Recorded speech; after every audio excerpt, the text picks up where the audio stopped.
Because of my anger, I got into the problem, but because of my pride, I can never get out of it. मेरे गुस्से की वजह से तो मैं मुसीबतों के अंदर पड़ता हूँ, मेरे गुस्से की वजह से तो मैं मुसीबतों के अंदर मुब्तला होता हूँ, लेकिन मुसीबतों से निकल इसलिए नहीं सकता क्योंकि मेरा गुरूर अटका हुआ है। आदमी मुसीबतों के अंदर आता है गुस्से की वजह से, चिड़चिड़ा हो जाता है, किसी पर गुस्सा कर लिया तो इससे वो मुसीबतों के अंदर आता है, लेकिन वो मुसीबतों से निकल क्यों नहीं सकता?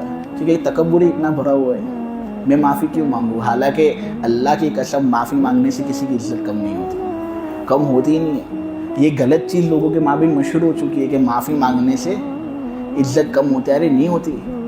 बीवी के साथ अगर कोई गलत हरकत कर ली है न, अगर से वो तुमसे छोटी है, ज़रा हाथ जोड़कर माफ़ी मांग लो, इज्जत बढ़ेगी तुम्हारी। माँ बाप के साथ गलत सलूक कर लिया, हाथ जोड़कर माफ़ी मांग लो, इज्जत बढ़ेगी।